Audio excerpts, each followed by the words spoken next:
저는 나이가 30대 초반입니다. 30대 초반이란 나이에 참 많은 일을 겪어봤다고 해야 할까요? 그럼 기가 막힌 제 이야기를 시작해 보겠습니다. 저는 대학을 졸업한 뒤 공무원 시험 준비를 해서 7급 공무원 시험에 합격했습니다. 사실 대학 다닐 때까지만 해도 공무원 시험을 볼 생각은 없었는데요. 취업을 하기 위해 여기저기 알아보다 보니 만만치가 않더라고요. 거기다 주변 선배들의 이야기를 들어보면 어렵게 대기업에 들어갔다고 해도 견디지 못한 채 중간에 회사에서 나오기 일쑤였고, 어찌어찌 버틴다고 해도 나이 먹고 정리해고를 당하게 되면 정말 답 없는 삶을 살아야 한다는 얘기뿐이었습니다. 그렇게 저는 회사에 취업할 마음을 접고 공무원 시험에 올인해서 2년 만에 합격했습니다. 부모님도 정말 좋아하셨고요. 물론 공무원이라고 해서 일이 마냥 편하지만은 않았지만 그래도 나름 열심히 잘 살고 있었어요. 그러다가 20대 후반에 회사 상사에게 남자친구를 소개받았습니다. 처음에는 제가 거절을 했지만 한 번만 만나보라며 직속 상사가 부탁 아닌 부탁을 했었기에 차마 거절하지 못하고 만나게 되었어요. 남자는 얼굴도 잘생기고 키도 큰 편이었는데 그냥 누가 보더라도 훈남이라는 생각이 드는 그런 얼굴이었습니다. 남자는 첫 소개팅 날 만난 지 1시간도 되지 않았는데 제가 마음에 든다며 사귀자는 말을 해왔어요. 물론 그런 남자가 부담스럽기에 제가 정중하게 거절을 했었고요. 하지만 남자는 직장 상사 찬스를 이용해서 계속해서 저를 쫓아다녔습니다. 상사분도 계속해서 저를 설득하셨는데요. 수영씨, 준호네 본가가 엄청 잘 산다고 하더라고. 부모님이 시골에 가지고 있는 땅이 어마어마하다고 하더라고. 수영씨 집도 나름 잘 사는 것 같은데 수영씨가 그런 거 신경이나 쓰겠어? 옆에 있던 동료가 우리 둘 사이에 끼어들었어요. 하긴 뭐 수영씨네 집도 잠실이라고 했나? 부모님 집이 잠실인 거지 저는 돈도 별로 없는걸요. 요즘은 부모님 재력도 중요한 거지. 아무튼 난 수영씨가 부럽다. 동료가 부러운 듯 저를 바라보고 있었습니다. 동료의 말에 직장 상사가 다시 이야기를 꺼내기 시작했어요. 내 체면도 있는데 몇 번만 더 만나줘라. 사실 준호 얼굴도 엄청 잘생겼고 키도 크고 그렇잖아. 그래서 저는 오히려 더 부담스럽더라고요. 왜? 혹시 바람이라도 필까봐? 걱정하지 마. 준호는 절대 그럴 사람 아니야. 그 뒤에도 상사는 시도 때도 없이 부탁 아닌 부탁을 했고 같이 일을 하고 있었기에 매몰차게 거절할 수 없어서 그 남자와 몇 번 더 만나게 되었어요. 그러다가 조금씩 가까워져 갔고 어느새 연인 사이로 발전을 했고요. 남친은 잘생긴 외모와는 다르게 많이 수더분한 성격이었어요. 그리고 무엇보다도 모든 걸 제게 맞춰줬었기에 그동안 연애 경험이 별로 없었던 저는 그런 남친에게 더 빠져들었던 것 같습니다. 아무튼 남친은 다른 사람들이 감탄할 정도로 제게 잘했어요. 남친은 중견기업에 다녔는데 제가 근무하는 곳과 거리가 좀 떨어져 있었음에도 하루가 멀다 하고 찾아오곤 했으니까요. 그렇게 저는 남친에게 점점 빠져들었는데요. 남친과 같이 있으면 마치 공주님이 된 듯한 그런 기분이었거든요. 특히나 남친은 말을 정말 잘했는데 여자의 기분을 기가 막히게 잘 맞춘다고 해야 할까요? 아무튼 우리는 한동안 잘 사귀었습니다. 그러던 어느 날 남친이 결혼 이야기를 꺼냈습니다. 너도 이제 30이 다 되어가는데 우리 슬슬 결혼해야 하지 않을까? 글쎄, 난 결혼은 서두르고 싶지 않은데. 요즘 나이 30이면 겉도 엄청 많은 거예요. 그러지 말고 다음 주에 우리 부모님 올라오시거든? 그때 우리 부모님이랑 식사하는 건 어때? 이렇게 갑자기? 그건 좀 아니지 않나? 아니, 그냥 편하게 만나서 밥이나 한번 먹자는 거야. 우리 부모님이 너 엄청 궁금해한단 말이야. 그냥 부담 갖지 말고 밥이나 한번 먹자. 평소와는 다르게 남친이 계속해서 졸라대기도 했고 저도 딱히 거절할 방법을 찾지 못한 채 우선 알았다고 했는데요. 제게 허락을 받은 남친이 몇 번이나 고맙다는 말을 했는지 모르겠네요. 그런 남친을 보며 더욱 미안한 마음이 들었습니다. 평소 남친이 워낙 잘했었기에 더 그랬던 것 같습니다. 그렇게 며칠 뒤에 남친 부모님이 서울에 올라오셨고 나름 잘 준비해서 남친 부모님을 만나러 왔습니다. 그날 그곳에서 조금씩 문제가 발생했던 것 같아요. 우선 한 식당에서 두 분을 만났습니다. 남친 부모님의 겉모습은 그냥 평범한 그런 분들 같아 보였습니다. 하지만 대화를 하면 할수록 뭔가 이상했는데요. 식사를 하던 도중 남친 엄마가 다짜고짜 이상한 말을 꺼냈거든요. 둘 다 나이도 있는데 빨리 결혼하는 게 낫지 않나? 엄마는 왜 만나자마자 부담 주고 그래? 아니, 너네 나이도 있는데 빨리 결혼해야 할 거 아니야. 엄마 아빠는 22살에 결혼했었잖니. 우리 때는 30살이면 결혼이 한참 늦었다고 했어. 지금은 그런 시대가 아니잖아. 그래도 한참 늦은 나이지. 그러니까 빨리 결혼하라고. 라며 남친 엄마가 저를 빤히 바라봤습니다. 알겠어요. 그럼 저도 진지하게 생각해 보겠습니다. 제가 대답을 했는데 남친이 제 눈치를 보는 듯 했어요. 밥을 먹는 내내 음식이 입으로 들어가는지 코로 들어가는지 모를 지경이었는데요. 어찌됐든 그날은 다른 큰 문제 없이 잘 지나갔습니다. 그리고 얼마 뒤부터 본격적으로 결혼 이야기가 나오기 시작했습니다. 우리 부모님도 사람만 괜찮으면 결혼하는 것도 나쁘지 않겠다고 말씀하셨기에 얼마 뒤 시골에 사신다는 남친 부모님 집에 인사를 가게 되었습니다. 그리고 그날 저는 그곳에서 정말 황당한 일을 겪어야만 했습니다. 우선 내려가자마자 남친 엄마가 저를 앉혀놓고는 이런저런 이야기를 시작했습니다. 저 결혼식장 말이야. 여기서 하면 좋을 것 같은데 이 동네 사람들은 다들 그 예식장에서 결혼하거든. 이 동네에서요? 그건 부모님과 상의를 좀 해봐야 할 것 같아요. 저희 쪽 친척분들도 계셔서요. 아유, 상의를 해보긴 무슨 상의를 해봐. 그냥 여기서 하면 되는 거지. 그리고 그 예식장이 아주 으리으리한 곳이란다. 신부 화장이랑 그런 것도 여기에 미용실에서 다 해주고. 신부 화장을요? 그건 제가 아는 사람이 있어서 그분에게 부탁하면 될 것 같아요. 제가 급하게 둘러댔는데요. 사실 아는 사람이 있다는 말은 거짓말이었어요. 하지만 그렇게 말을 해야만 할 것 같았기에 순간 거짓말까지 하게 되었습니다. 남친 본가 주변이 비닐하우스며 논밭만 보이는 시골이었기에 걱정이 될 수밖에 없었거든요. 일생에 한 번뿐인 결혼식인데 최대한 예쁘게 하고 싶은 마음뿐이었거든요. 부탁하긴 뭘 부탁해, 얘. 여기 아는 사람한테 하면은 엄청 잘해줄 건데. 여기가 시골이긴 해도 나름 괜찮게 하니까 그냥 그렇게 하자. 이래봬도 시내에 있는 그 미용실이 엄청 유명한 미용실이다. 그 뭐냐 그 미용실에서 화장하고 머리 손질 받은 사람 중에 미스 코리아인가 뭔가 되다는 사람도 있다니까. 미스 코리아요? 아무튼 그 뭐라고 하던데 여기 미용실 출신이라고 하더구만. 그러니까 너무 걱정하지 마려무나. 여기 사람들 다들 거기서 신부 화장하니까 걱정 안 해도 돼. 라며 남친도 옆에서 거들고 있었는데 너무나 놀란 나머지 무슨 말을 해야 할지 몰라 눈만 깜빡이고 있었어요. 그런 제 마음을 아는지 모르는지 남친의 얼굴은 그저 싱글벙글 웃고나 있었습니다. 아마도 그때부터 뭔가가 잘못됐다는 생각을 했던 것 같습니다. 처음에는 남친 가족들이 너무나 아무렇지도 않게 말을 했었기에 저도 모르게 그 분위기에 휩쓸렸던 것 같았는데요. 대화를 하면 할수록 뭔가가 이상하다는 생각이 들었어요. 하지만 남친 가족들 모두가 너무나 아무렇지도 않게 말을 하고 있었기에 우선은 그냥 아무 말도 하지 못한 채 저는 고개만 끄덕이고 있었어요. 그리고 얼마 후 집으로 돌아왔습니다. 집에서 기다리던 가족들이 궁금하다는 듯이 제게 꼬치꼬치 캐묻기 시작했지만 그때까지도 머릿속이 멍한 상태였기에 딱히 어떠한 말도 하지 못한 채 홀로 방으로 들어갔어요. 그런 제 뒤를 새언니가 따라 들어왔는데요. 아가씨, 표정이 왜 그래요? 거기서 뭐 안 좋은 일이 있었어요? 그게 뭔가 좀 이상한 것 같은데 제가 잘못됐나 하는 생각도 들고 그냥 정신이 좀 멍해서요. 무슨 일인데요? 그렇게 제가 새언니에게 그날 남친 본가에서 있었던 일들을 전부 말했는데 제 말을 듣던 새언니 눈이 커지면서 놀란 듯 말했어요. 뭐라고요?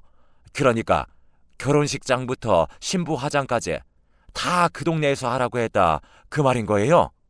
맞아요. 제가 잘 몰라서 그러는데 그러면 가족들과 상의하는 게 맞는 거잖아요. 당연하죠. 일방적으로 한쪽에서만 그렇게 하면 안 되는 거죠. 양가 가족들이 합의를 해야 하는 게 맞는 거죠. 그래서 우리도 결혼식 2번 했잖아요. 라며 새언니가 어이없다는 표정으로 저를 바라봤어요. 사실 우리 새언니는 어릴 때 호주로 이민을 갔었는데요. 그곳에 일을 하러 갔던 오빠를 만나서 결혼을 한 뒤 다시 한국으로 들어왔습니다. 그렇게 결혼식을 호주에서 1번 하고 한국에서 1번을 더 했습니다. 그건 양가 가족들이 합의를 했던 부분이었고요. 오히려 호주에서 오래 산 새언니 가족들이 더 많이 배려를 해주기도 했습니다. 제가 한국에서 오래 살진 않았지만 대부분을 서로 상의해서 하는 걸로 알고 있는데 결혼식장을 그냥 거기서 하라고 하는 건 좀 아닌 것 같아요. 그러니까요. 그런데 제 남친 가족들은 아주 당연하다는 듯이 말을 하더라고요. 그래서 오히려 제가 잘못 생각하고 있는 건 아닐까 하는 생각도 들더라고요. 아니죠. 그런 건 양가가 협의하는 게 맞는 거죠. 뭔가 좀 이상한 것 같은데요. 느낌이 영 안 좋은데요. 언니, 우선은 제가 남친이랑 더 상의해 볼 테니까 언니는 그냥 모른 척하고 계세요. 엄마 아빠 알면 괜히 걱정하실 것 같아서요. 준호 씨는 진짜 괜찮은 사람인데 어떻게 해야 할지 모르겠어요. 알겠어요. 저는 그냥 모른 척 할 테니까 걱정하지 마세요.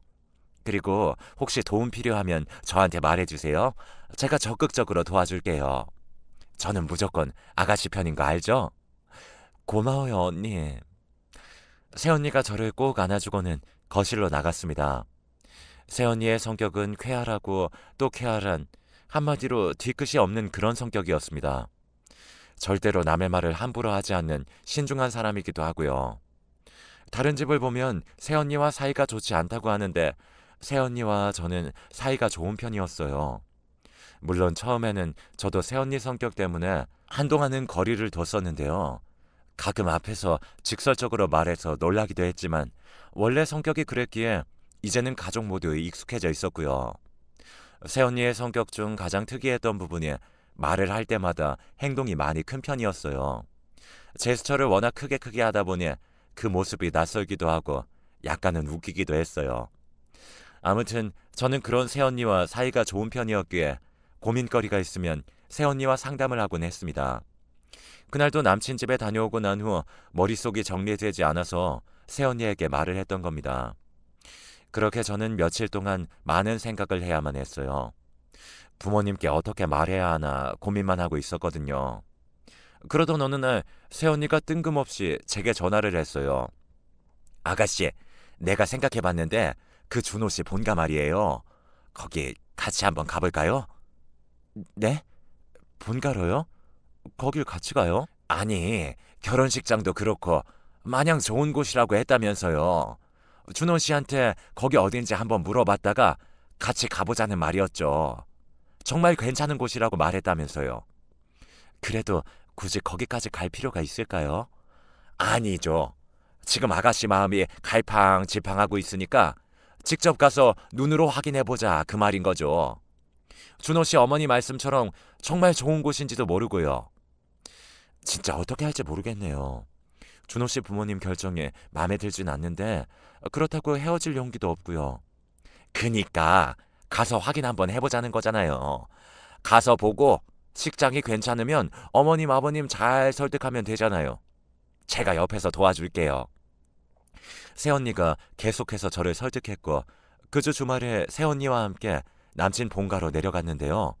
내려가기 전 남친에게 예식장부터 미용실까지 다 물어봐서 위치를 알아두었습니다. 그렇게 남친 본가로 내려가서는 제일 먼저 남친이 알려준 예식장에 가봤습니다. 예식장 건물을 보자마자 새언니가 기겁을 한 채 소리쳤어요. 오 마이 갓! 오 마이 갓! 평소 새언니는 정말 많이 놀라면 버릇처럼 오 마이 갓이라고 말을 하곤 했는데요. 그때는 진짜 많이 놀랐다는 그런 표현입니다. 아무튼 새언니 입에서 쉴 새 없이 오 마이 갓이라는 말이 터져나왔고 저는 그런 새언니의 심정이 이해가 될 정도였어요. 정말이지 그곳은 예식장이라고는 불리기도 민망한 그런 곳이었거든요. 예식장 내부로 들어가서는 더욱 놀랄 수밖에 없었어요. 그것은 그냥 마을회관이라고 불려도 전혀 이상하지 않을 그런 곳이었거든요. 물론 저는 사치가 심하거나 그런 사람은 아닙니다. 하지만 아무리 그래도 한 번뿐인 결혼식을 그런 곳에서 하고 싶지가 않았습니다. 거기다 나름 예식장이라고 천장에 걸려있는 샹들리에는 거미줄까지 잔뜩 쳐져 있었고, 신랑 신부가 입장하는 가운데 통로는 비파렌 빨간 카페트가 깔려 있었는데 여기저기 귀퉁이가 찢어졌는지 너저분한 실밥이 그대로 보였습니다. 하물며 하객들이 앉는 의자도 금방이라도 부서질 것 같이 낡을 대로 낡아 있었어요. 오 마이 갓, 시골은 결혼식장이 다 이런 거예요? 글쎄요, 저도 시골 예식장은 처음 봐서 잘 모르겠네요. 일생에 한 번뿐인 결혼식을 이런 곳에서 한다는 건 좀 아닌 것 같은데요. 어떻게 이런 것을 그렇게 자랑스럽게 말할 수가 있는 거죠? 그게 말이죠. 알고 보니 여기가 남친 친척이 하는 예식장이라고 하더라고요. 역사가 어마어마한 곳이라고 하더라고요. 친척이요? 그럼 단지 그 이유 때문에 굳이 여기서 결혼식을 해야 한다, 그 말인 거예요? 네, 그렇다고 하더라고요. 제가 긴 한숨을 내쉬었어요. 그 순간 저뿐만 아니라 새언니 얼굴에도 먹구름이 가득했습니다. 아마도 새언니는 적잖이 충격받은 모양으로 그 어느 때보다 얼굴이 굳어 있었습니다. 그렇게 예식장을 확인한 우리는 남친이 말하던 미용실로 향했습니다. 미용실 근처에 차를 세우고 미용실 안으로 들어갔는데, 미용실 안에는 70대가 넘어 보이는 어르신들이 앉아서 고스톱을 치면서 짜장면을 드시고 계셨습니다. 그 모습이 참 요상하게 그지 없었는데요. 하나같이 머리에 수건 같은 천을 둘러쓰고 있었거든요. 저, 여기가 이 동네에서 유명하다는 땡땡 미용실인가요? 이건 무슨 개풀 뜯어먹는 소리야. 유명하다니. 이 미용실이 뭐가 유명하다는 거야? 한 어르신이 짜장면을 드시다 말고는 큰 소리로 말씀하셨습니다. 그 어르신의 말에 여기저기서 수군거리는 소리가 들려왔습니다. 이런 촌구석에 미용실이 유명하긴 뭐가 유명해. 딱 보니 이 동네 사람들이 아닌 것 같은데 혹시 머리하러 온 거예요?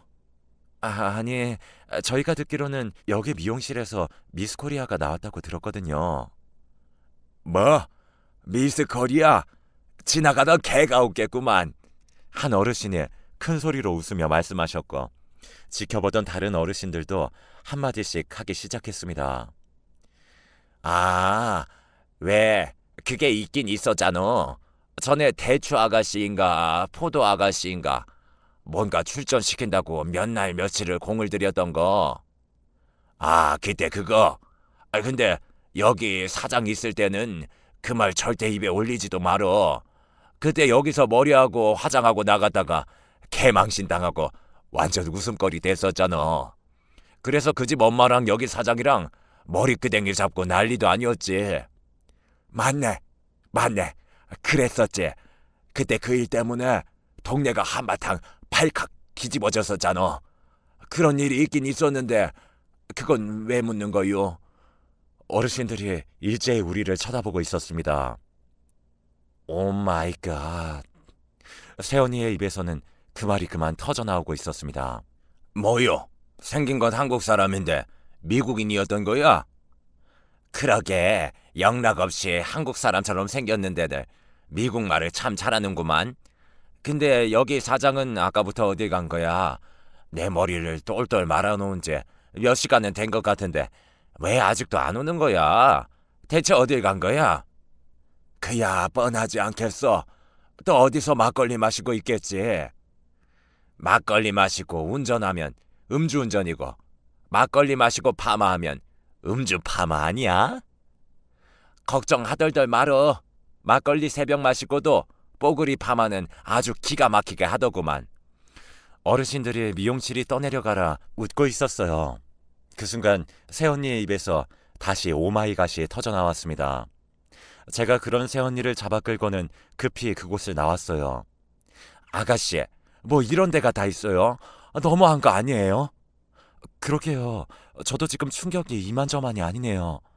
준호 씨 말로는 제가 얼굴이 워낙 예뻐서 신부 화장을 어디서 봤던 별 상관도 없을 거라면서 계속 설득했었거든요.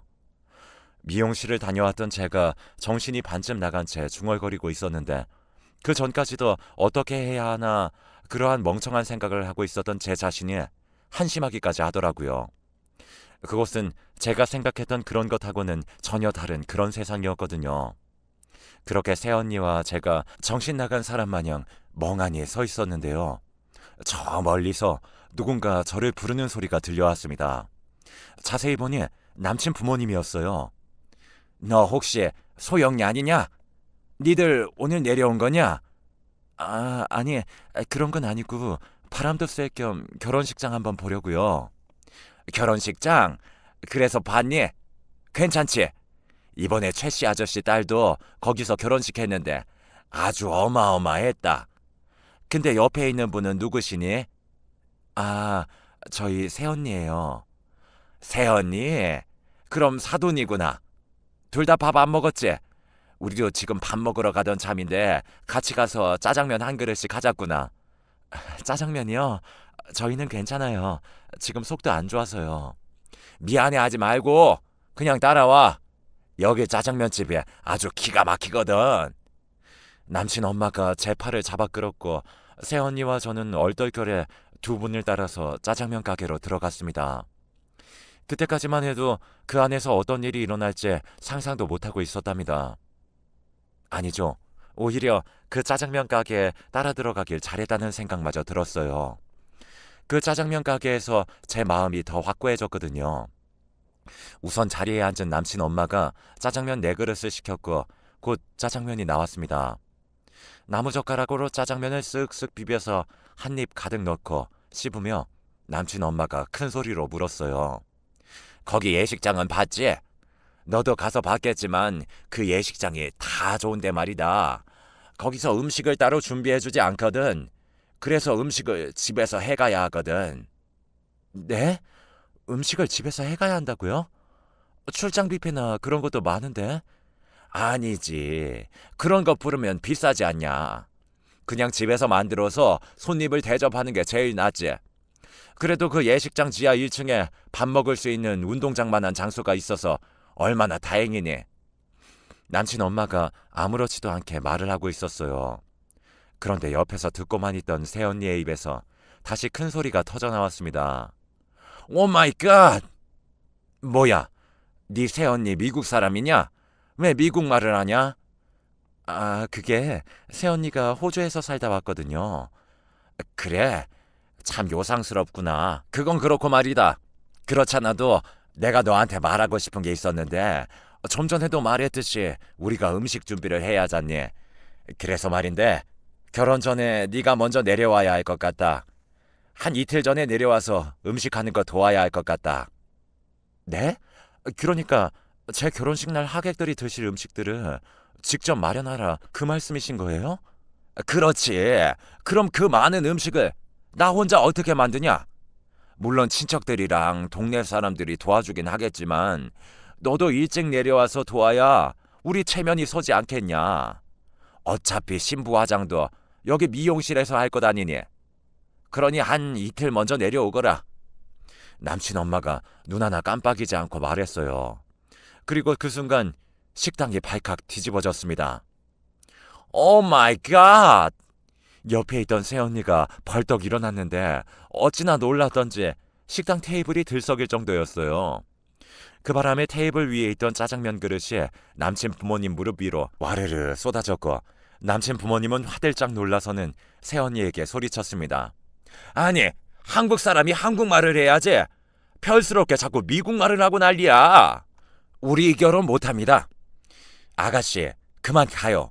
아가씨가 뭐가 아쉬워서 이러고 있어요. 아쭈구리? 한국말 할 줄 아네. 근데 당신이 뭔데 결혼을 한다 못한다 그러고 있어. 저는 우리 아가씨 보호자인데요. 아무튼 우리는 이 결혼 못합니다. 새언니가 저를 끌고 그곳을 나와버렸습니다. 그 순간 제 눈에서 하염없이 눈물이 쏟아져 나왔어요. 그런 저를 보던 새언니가 조용히 한마디를 했어요. 잘 봤죠? 내가 왜 여기까지 내려왔는 줄 알아요? 가만히 보니까 아가씨가 저 사람들한테 휘둘려서 약간 이성을 잃은 것 같더라고요. 그래서 같이 와서 현실을 본 거예요. 아가씨 결혼하면 이건 불구덩이가 아니라 완전 지옥 속으로 들어가는 거예요. 그러니까 당장 그 준호인지 뭔가 하는 사람이랑 헤어져요. 언니 말이 맞죠. 제 머리는 분명히 아니라고 하는데 사실 어떻게 해야 하나 고민만 하고 있었거든요. 근데 이 정도일 줄은 진짜 몰랐어요. 완전 오만정이 다 떨어졌어요. 그렇게 새언니와 저는 집으로 올라왔습니다. 그 뒤 남친이 제게 전화해서는 도대체 뭔 짓들을 했냐면서 마구마구 소리를 질러대기까지 했어요. 그동안 제가 알고 있던 사람이 맞나 싶을 정도로 전혀 다른 사람 같았습니다. 놀란 제가 휴대폰을 들고는 우리는 끝났다고 말을 하고 있었지만 남친이 워낙 흥분했던지라 소리만 지르고 있었고, 옆에 있던 새언니가 제 휴대폰을 빼앗아서는 남친에게 소리를 질러댔어요. 야, 이 정신 나간 뭐 같은 놈아! 아니, 그럼 너는 결혼식 날 하객들이 먹을 음식을 신부한테 만들라고 하는 게 정상이냐 그 말이야! 길거리 지나가는 사람들 아무나 붙들고 다 물어봐. 그게 제정신 박힌 사람들이 할 소린가? 진짜 어이가 없어서 말이 안 나오네. 앞으로 한 번만 더 우리 아가씨한테 전화하면 그땐 우리도 가만히 안 있을 거니까 그런 줄 알아. 확 그냥 재수가 없을래니까. 새언니가 전화를 끊어버렸어요. 가족들이 새언니와 저를 놀란 채 바라보고 있었습니다. 새언니가 그날 있었던 일에 대해 하나도 빠짐없이 다 말을 했고, 엄마가 뒷목을 잡고는 소파에 주저앉았습니다. 아니, 너는 그 집구석에서 처음 인사 간 날 그것도 몰랐어? 그때 바로 헤어졌어야지. 네가 지금 제정신이야? 나도 고민하고 있었는데 이 정도일 줄은 진짜 몰랐지. 모르긴 뭘 몰라. 그날 가서 얘기해봤으면 말 다 했던 거지. 어머님, 제가 보니 그동안 준호인가 그 인간이 워낙 사탕 발림을 많이 해놔서 아가씨가 잠시 이성을 잃었던 것 같아요. 근데 이제는 정신 차렸으니까 진정하세요. 새언니가 엄마 어깨를 주무르며 엄마를 달래고 있었습니다. 그리고 저는 그날 바로 남친 전화번호를 차단해버렸습니다. 다시는 마주치고 싶지도 목소리를 듣고 싶지도 않았거든요. 그때 전 남친이 집에까지 찾아와서 부모님 앞에 무릎을 꿇고는 본인 부모님을 설득하겠다는 말도 안 되는 소리를 했고, 기가 막힌 표정으로 듣고 있던 부모님이 전 남친을 내쫓아 버렸습니다. 그동안 여러 사연을 참 많이 들어봤던 것 같은데요. 제가 이런 기가 막힌 일을 겪게 될 줄 정말이지 꿈에도 몰랐습니다. 만약 우리 새언니가 아니었으면 그런 집안과 결혼할 뻔했다는 생각에 등골이 오싹하기만 했는데요. 그때 전 남친 본가에 인사 갔을 때 박차고 나왔어야 했는데 그러지 못한 것이 두고두고 한이 될 정도였습니다. 지금도 잠을 자기 위해 누워있으면 문득 전 남친 동네의 풍경들이 떠오르곤 하는데요. 짜장면을 뒤집어 쓴 전 남친 부모님이 저를 노려보고 있던 눈빛에 쉽사리 잊혀지지가 않습니다. 그리고 전 남친 부모님은 친척들이 모여 사는 그 시골 마을에 파혼 얘기가 동네방네 퍼져서 얼굴을 들고 다닐 수가 없다며 노발대발하고 있다고 하네요.